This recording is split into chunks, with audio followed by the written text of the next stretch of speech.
And we continue today's show with art and local flavor of the 3rd annual Cherry Arts Festival at Stanley. It's a celebration of nearly 100 visual and performing artists, along with great good food and family fun. And with all the details, here we have Tony Smith and, of course, Denver-based inflatable sculpture artist Nicole Banowitz. Nice to have you both on the show. Thanks for having us, and congratulations. Thank you. This is so incredibly cool. I love it. So tell me a little bit about the Cherry Arts Festival at the Stanley and where it's located. Yeah, sure. So it's produced by the Cherry Creek Arts Festival. It's located at the border of Aurora and Stapleton, and it's at the awesome all-new Stanley Marketplace.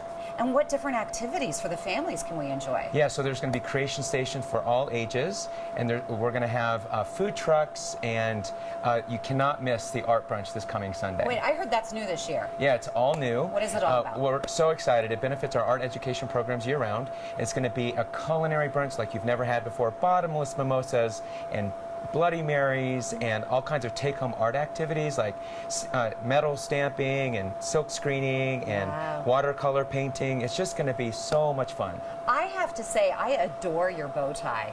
This is so cute. This is a little Lego bow tie, and it's a Star Wars figure on there. It is. It's made by a local artist. It is Sun and Pop Bow Tie Shop, and they're a local artist. I got it at the Jazz Festival downtown. I absolutely love it.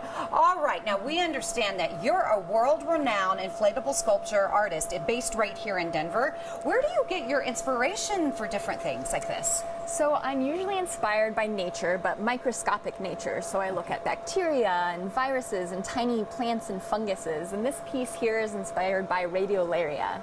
Radiolaria? Yes, I don't even know what that is. It's like an underwater kind of crustacean. Oh, wow. And where do you actually, how do you go about putting these pieces together? We're looking at a picture there live on the screen, and I mean, it's so cool to see up close and personal, but when you look at it, there's a lot of stitching involved. So I would imagine this takes hours and hours for you to complete. Yeah, so I make them on my own sewing machine. I start with paper patterns, and everything is sewn on my machine at home. So yeah, it takes a long time. Tell me about the pieces that will be on display at the Cherry Arts Festival at Stanley.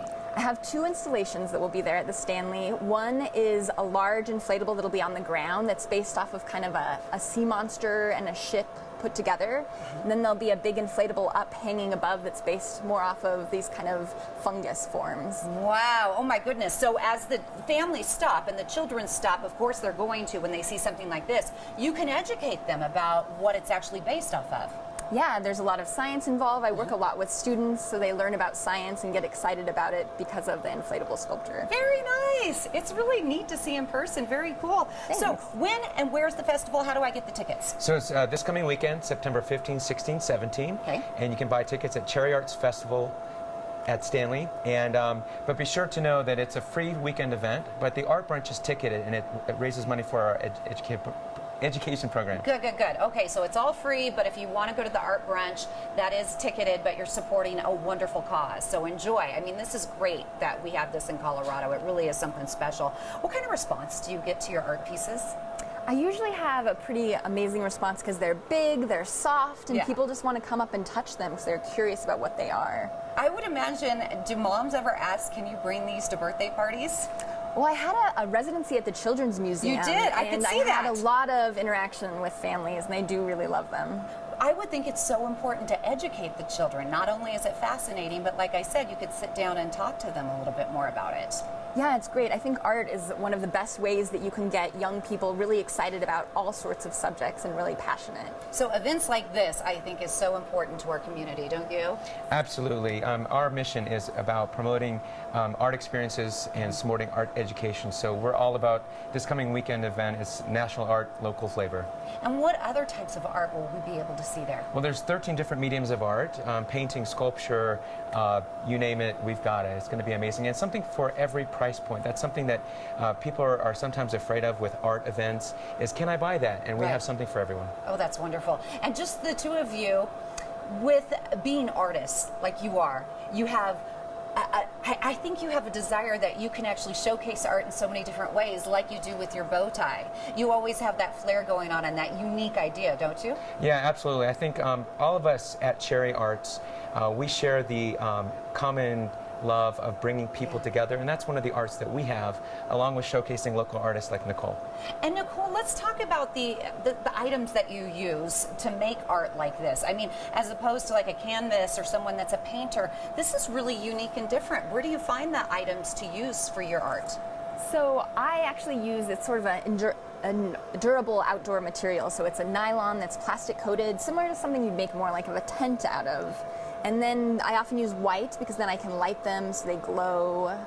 Oh, you're kidding. So the majority of your art is basically white, but then you can put a light underneath yeah, it and to then make that it different. way it can be different colors. Very unique and fascinating. And if somebody wants to get involved in the Cherry Arts Festival, is it too late? Can they reach out and maybe sign up? Absolutely. I think our best website is cherryarts.org. Okay. And there's opportunities to volunteer, get engaged year-round. If you want to sponsor us, or if you want to volunteer or be a food vendor in the future, there's always ways to get connected with cherryarts.org. And aspiring artists, too. This is a great way for them to come out and talk to other fellow artists. Absolutely. What do you think about the venue? Oh, Stanley Marketplace is absolutely incredible. It features 50 businesses, and we've been part of them since before they even opened 3 years ago. So we're most excited that this year that the Stanley Marketplace will be fully open for the first time. The very first time, it was just a shell. Wow. But just like Cherry Creek Arts Festival, we help brand a district as a cultural destination, and Stanley Marketplace certainly is that. Now, Nicole, are your pieces for sale? Can we buy them? Well, these pieces are generally, I do sell work. I make commission work usually, but a lot of the work that I make is so large, people wouldn't necessarily want it in their homes, but I do make commission-based pieces. Very nice. Well, thank you for coming on the show. It's quite unique, and I appreciate it. Yeah, absolutely. Cherry Arts Festival at Stanley Marketplace is September 15th, 16th, and 17th. Make sure to see Nicole's work in person during those same dates. It's a free event with an all-new ticketed art brunch on September 17th. Go ahead, bring your family. Enjoy a weekend of creating, buying, and enjoying visual art. And if you'd like more information, please visit cherryartsstanley.org.